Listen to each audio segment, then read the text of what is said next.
Good evening, Toggerers.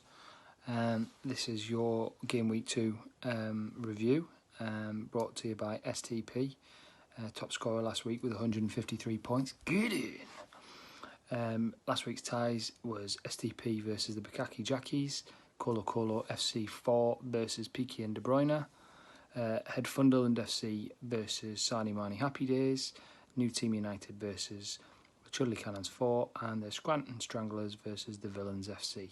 So we'll start with the fixture at the bottom for me, which is Gabe versus Dan. So Gabe won this 131.25 to 71.75 to Dan. Gabe had a really good game week. I thought at one point he was going to get past me, but oh no. Some good performers in there. Eric Lamella with 23 was his top performer. And Lanzini with 21, which is a great pickup because he's going to be great this year. Yerry Mina with 18, and yeah, he did all right all round. A lot of double figure players. Dan struggling. Got a few players scoring doubles, but too many with single points. He's got Tom Heaton with 1. That Prayet from Leicester with 3, minus 0.5 from Mahrez. Not good, Dan. So Gabe took that tie 131.25 to 71.75. New Team United versus the Chudley Cannons 4. New Team 112.75 against the Chudley Cannons 60.25. At one point I thought they were both trying to throw the game, and then I think Rag out of nowhere managed to pull in a huge score, 43.5 points for Pookie, which I think is the top scoring or the top scorer in a game week from a player in these short 2 weeks of the season. 26.5 from that Sabalos, or whatever he's called for Arsenal. He'd be a great player this year. So yeah, he's done very well there, I think. Danny Welbeck though.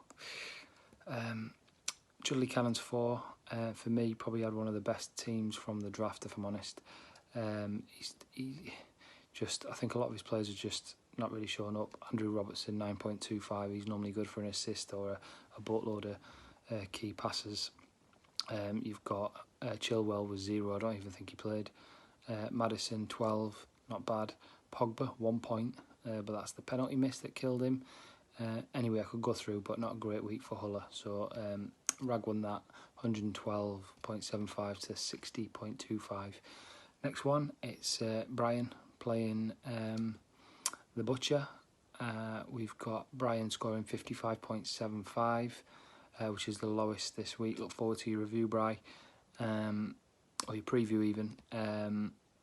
Not had a good game week. He's got a lot of City players and a lot of them didn't show up. I suppose that's the risk when they have an off. Oh, mind you, he's got Silva didn't play. He's got a lot of City players. Mix it up. Sarnie Marnie Happy Days, Michael Keane 14.75, De Bruyne, who's, I don't even think he went second pick in the draft, 34.5 points. He's going to be mega this year if he stays fit. Callum Wilson 16.5. Yeah, he had an alright game week, scoring over 100 points, which is 116. It's more than average a 10 per player. All good, well done. Colo Colo FC 4 versus Peaky and De Bruyne is probably the tie of the game week. This went right through to the last game of the last game of the game week on the Monday night. Colo Colo, I don't want to say anything bad in case the hatred continues. He's done really well.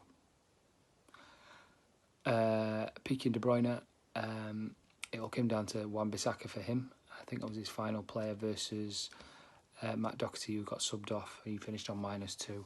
So I think it was a key pass or a tackle or something that just put him over the line, I think. Neither got any mega players in there. Raheem Sterling for Colo did well with 16. But Peaky and De Bruyne didn't do bad either. Lacazette with 15. Barnes 14.5. He's been good for him so far. And Goodmanson with 11. Both of them got decent sides.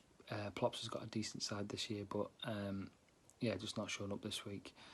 And the last game of the game week is me versus Club Rep Clarkson. So 153 points from me, 76.25 from Kyle. After the first game, the Arsenal Burnley game, I think he was on the back foot. I got Pope with 16.25 and Dwight McNeil with 15.5. He had a few players, Socrates, and a couple others I can't see here. Anyway, he was chasing the game really from the early kickoff. So he'd said, because I had the joy of seeing him on Saturday night, that he was making decisions on the fact that he was already behind. So I did have a high-scoring game week, probably one of my higher ones. Lucas Dean, nearly 30 points. Grealish, 21 points. Mane, 33. And mid-teen figures from the Burnley lads there. So 13 from Matt Ritchie as well. So yeah, I've done pretty well. Some low scorers in there as well. Ericsson not doing very well. But that's probably going to be one of the best scores I post all year. So there was an element of luck, but it couldn't have come against a better opponent. Kyle, he's just got a poor side. Mara, he's lucky to get 15.5 because he came on from the bench. Josh King, 12.5. Pickford, 12.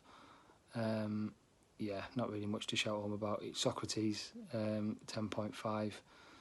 Yeah, Tarkowski, minus 1.5. So not a great game week for Kyle. So that was me posting that high score against Kyle. What does it do to the standings? So at the top of the league, you've got Jura with 2 wins out of 2. Well done, Jura. Then you've got Rag with 2 wins out of 2. Well done, Rag. One of the new boys up there early on. Then you've got Plops, 3rd in the league.